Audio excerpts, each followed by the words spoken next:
Let's go out to Los Angeles and talk to Jackie. What's up, Jackie? Hello. What up? How we doing? Hi, Dr. John. My husband and I are huge fans, so thanks so much for having me on. Thank you so much. I'm a huge fan of you, Jackie. Appreciate you. Awesome.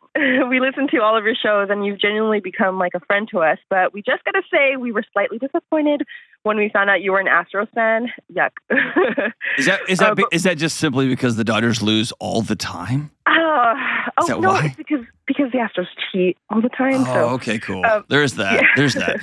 Well, hey, but since y'all have just gone and purchased everybody, and for bajillion dollars, then I hope you feel good about yourself. You know what it's going to be like? I heard a comedian say this once. Rooting for the Dodgers moving forward is going to be like going to Vegas and cheering for the house.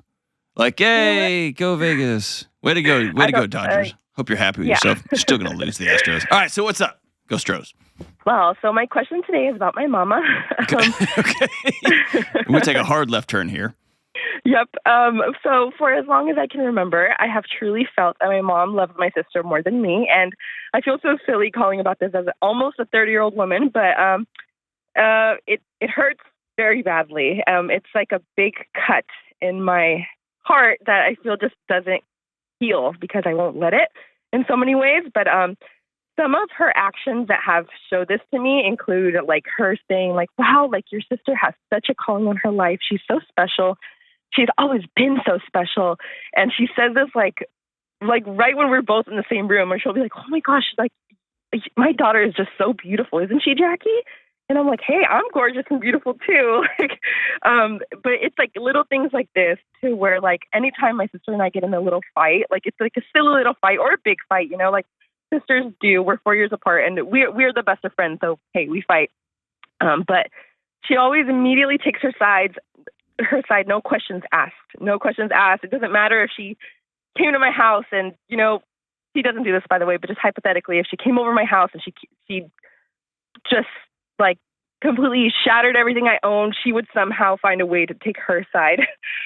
Anytime she makes weird comments, like I'll give you a quick example on like, she made a little comment the other day on how like my sister's physically stronger than I am. And I'm like, hello, I have birthed 2 children. And she's like, yeah, no, she is physically stronger than you are. And I know that sounds so silly, like something a 15-year-old would get upset at. But whenever I get upset at these things, it's not only that I get upset, I turn into this little 12-year-old girl and I feel like a 10-year-old again. I just feel like a little child again. And I just feel so unloved, I guess. I don't know. Well, my question for you is, I know that she may never change. Oh, by the way, I may add that whenever I bring things up like this, she tells me that I'm crazy and she tells me that I need to see a therapist because I'm jealous of my sister.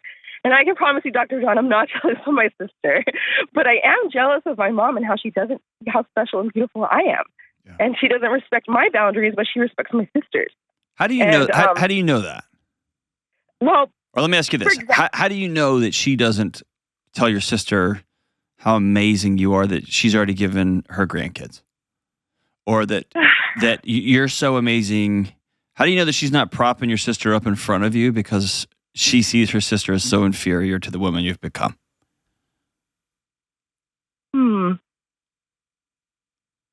Can you ask that in a different way again, so I can understand that? Yeah. I'm not sure. Yeah. So often,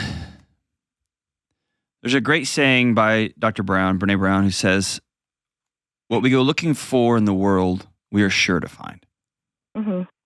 And so there could be some objective reality here. Okay. Mm-hmm. Like, my brother is a kinder man than me. Mm-hmm. He just is. He is disposition. He's so kind. And if my mom was to say, your brother's kinder than you, that's an objective fact. He really is. Yeah, right? yeah. And so if your mom is saying she's stronger than you in front of both of you, that could be true. That could be true. Or like any number of things. She makes more money than you. She's more successful than you.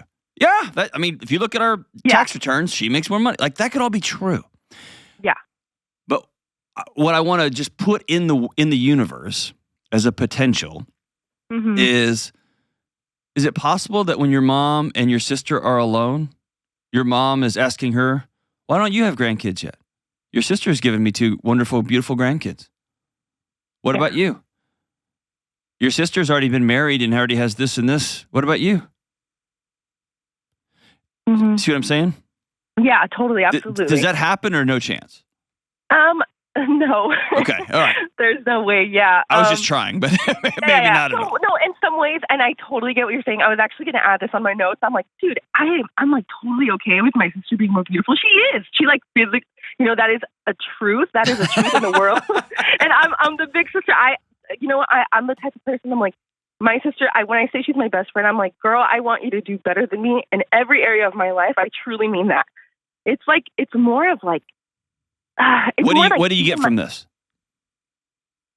What do you mean? You are you hang on to something. This relationship with your mom where she belittles you, treats you like you're still an elementary school kid that lives in her home, that pits you versus your best friend / sister / confidant. You get something from this interaction. Otherwise, you'd bail. What is it? You know what? Because you wouldn't put up with a boyfriend that treated you like this. No, I would not. No. And my husband tells me that all the time. Yeah. So what are you getting from this? You know what? I do enjoy our relationship for the most part, but she just crosses my boundaries so much. I feel like she has no respect for me. She let me clear. Yeah, clearly she has doesn't. none. Yeah. None. Yeah. Okay? She doesn't. And when you bring it up, she says you're crazy. Yeah. And she says, you're the problem. You go fix it. Yeah. What are you getting from this? Nothing, just pain in my heart. That's probably not Honestly. true. Yeah. Well, no. I mean, I love her. I enjoy. I think she's one of the most wonderful people I've ever met. And to give you, I know this is no excuse for you. I listen to your show, but her ACEs score is an 8, and the only reason it's not a 10 is because she was an orphan and she didn't have parents to be divorced or be abusive. So she's gone through so much where that doesn't give her a pass on how she treats you. Yeah, it just doesn't. Right. Yeah. And it's not your job to make sure she's okay for the rest of her life as her doormat. Yeah. It's not. And that's how I feel. Always as a big older child, just like a doormat. I've always just felt like a doormat. Like she just she'll come into my home and just immediately criticize. Mm-hmm. I don't know why I did not plan on crying on the show. No, it's hard. It's hard. It's hard. It's okay. It's okay. So let me ask you, what are you getting from this? I'll tell you what you're getting. You're getting a fantasy that one day you're going to do the right thing and finally fix this. And that day's never going to come. And you hang on, and you hang on, and you hang on.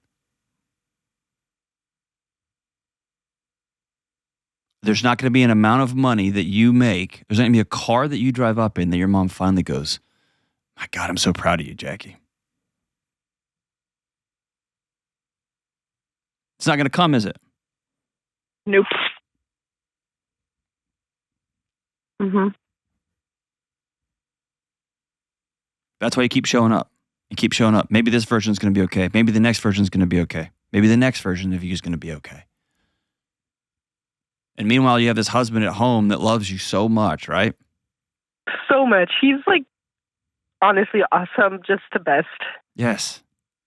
And he's like, man, why do you keep going back to this woman? He always tells me that. He's like, dude, what are you doing? Like, yeah. Listen, you're trying to close a loop and you're not broken. Every child on planet Earth does it. Everyone does it. Because we all ask that question, why not me? Mom, why don't you love me? And your mom tells you, well, you're not pretty enough. You're not making this much. You don't have purpose. You don't have this. Your house, my God, what are you doing with your house? In your car, that's what you drive. And you think it's about that checklist, that somehow you can solve that checklist.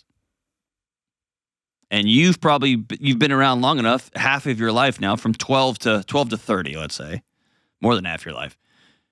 Every time you click something off that checklist, like 2 more boxes end up at the bottom of the list. It just keeps growing. You could never finish it.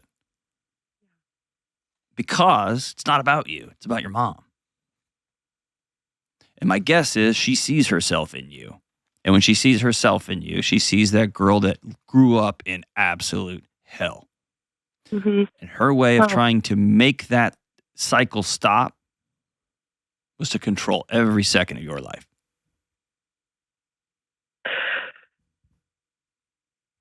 And then beautiful fairy godsister comes along and screws it up for everybody, right? Yeah. So here's my big question. Are you ever going to sit down across the table from your mom and say, Mom, if you do X and Y and Z again, then what you're asking me is to not come around your home anymore? Are you ever going to do that? And it's not a setup question. That's not like a dare. I'm just asking, is that day ever going to come? I've had these conversations before, and it's like, it worked. It was like a certain situation with the grandkids, and I straight up told her, hey, if you do this again, and my husband had to step in, and he's like, hey, if you do this again, you can't, if you talk to my wife this way, you cannot come into my home. And because it had to do with the grandkids, she was like, oh, immediately. I mean, she didn't cross the boundary for years. And so it seems like it's time for that talk again. But it's like she almost stopped honoring those boundaries, but she started doing it in a more subtle way now.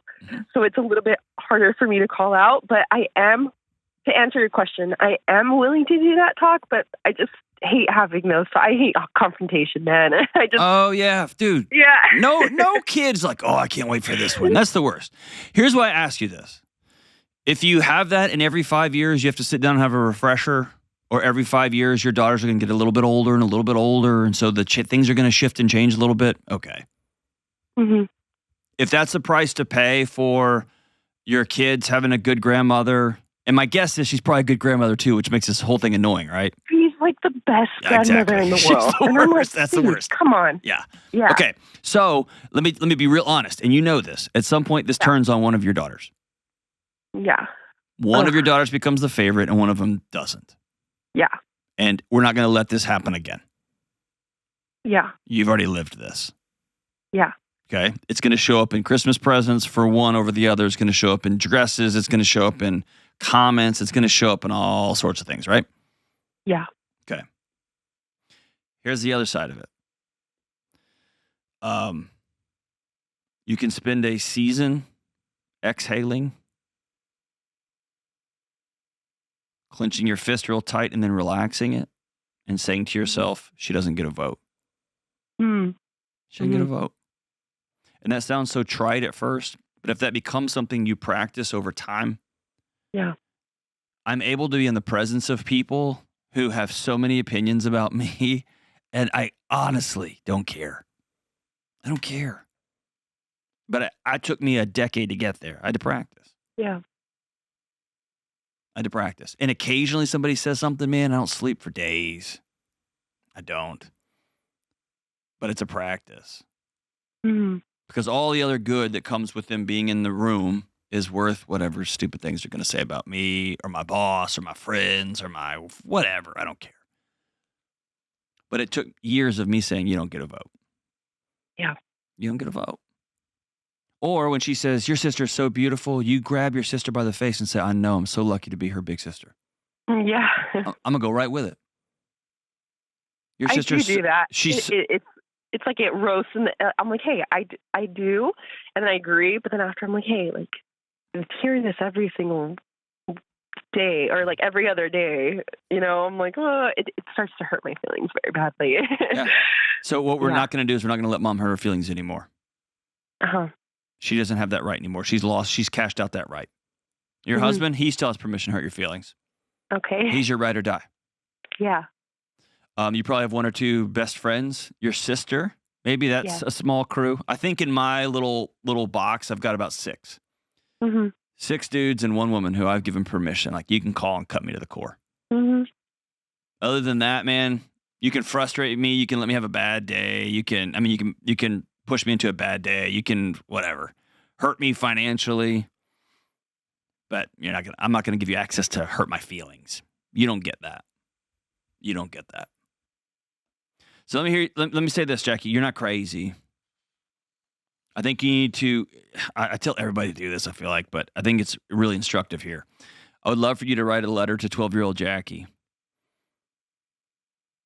When the whole world figured out that your younger sister was beautiful, and your mom was trying to process having 2 daughters after growing up in a lifetime of hell, write a letter to 12-year-old Jackie and just say, hey, you're a good kid. You didn't deserve any of this stuff. Write a letter to 22-year-old Jackie, who met this knuckleheaded husband of yours, who fell in love, and mom didn't approve. And mom kept talking about how great sister was. Let her know that she's loved. And then write a letter to 30-year-old Jackie, the woman you're about to become. And by the way, you want to be a gangster? Read it to your husband out loud. Let him know how important his love is to you also. But you have to make peace with 12-year-old Jackie and 21-year-old Jackie and 18-year-old Jackie and 30-year-old Jackie and stop outsourcing that peace to mom because you're not going to get it from her.